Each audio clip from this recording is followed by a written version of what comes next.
ఈ డైలాగ్ మీ అందరికి యాదుందా? ఓ అవ్వా, ఇప్పుడు మీ బిడ్డకు పెళ్లి చేస్తే 1,00,000 రూపాయలే, కానీ మా పార్టీ అధికారంలోకి వస్తే మాత్రం 1,00,000తో పాటు తులం బంగారం. కాంగ్రెస్ అధికారంలోకి వచ్చి ఏడాది దగ్గరకు వస్తానా తులం బంగారం ఏమో కానీ అర్ధ తులం ఇనుము గుడిత్తలేరని పబ్లిక్ ఏడవడతానే నాయకులని నిలదీస్తున్నారబ్బా. ఇగో గియాల కూడా గీ అక్క ఏం చేసిందో చూడుర్రో పారి.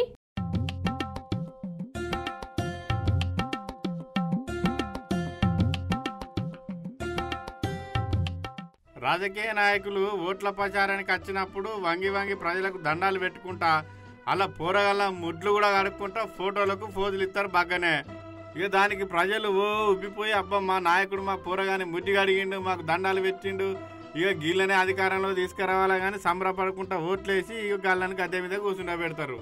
గాళ్ళు గద్దెనెక్కినాక ప్రజలలోకి వచ్చి మీటింగ్లు పెట్టినప్పుడు వాళ్ళు ఇచ్చిన హామీల గురించి నిలదీస్తే ప్రజల మీదకి అగ్గిల మీద గుగ్గిలమైలేస్తారు. అవసరం అనుకుంటే మీటింగ్లోకి వెళ్ళి ప్రజలను నెట్టిపడేస్తారు. ఇక గసంటిదే గీ ముచ్చట అన్నట్టు. అటే ఇంకా అసలు ముచ్చట చెప్తా కానీ ముందుగాలైతే ఈ వీడియో చూడండి.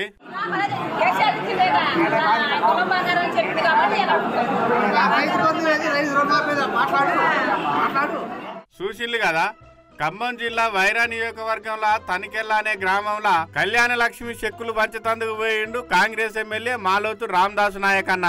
అయితే కాంగ్రెస్ పార్టీ 6 గ్యారంటీలలో కళ్యాణ లక్ష్మి చెక్కులతో పాటు తులం బంగారం ఇస్తారని హామీ ఇచ్చిండు కదా.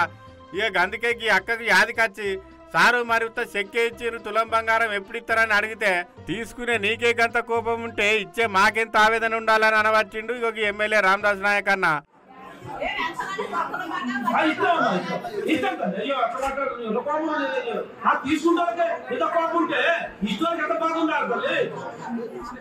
ఎమ్మెల్యే ఈ రకంగా గరం అయితే ఇక లైన్లో నిలబడ్డ కాంగ్రెస్ నాయకునికి బాగా ఇజ్జత్ అనిపించిందో ఏమో. ఈ అక్క అడగంగానే ఇజ్జత్ గల్లా ఇస్తారిగా చూడ అక్కని ఎట్లా నెట్టెత్తాడో. అసలు ఆ తులం బంగారం ఎమ్మెల్యే ఇంట్లోకెళ్ళి ఇస్తాడా లేకపోతే ఈ నెట్టేసిన కాంగ్రెస్ లీడర్ ఇంట్లోకెళ్ళి ఇస్తాడా?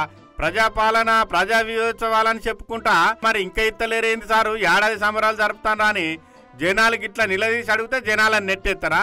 జనాలు ఉల్టా తిరగబడితే ఏమవుతుందో చూసుకోండి సారు.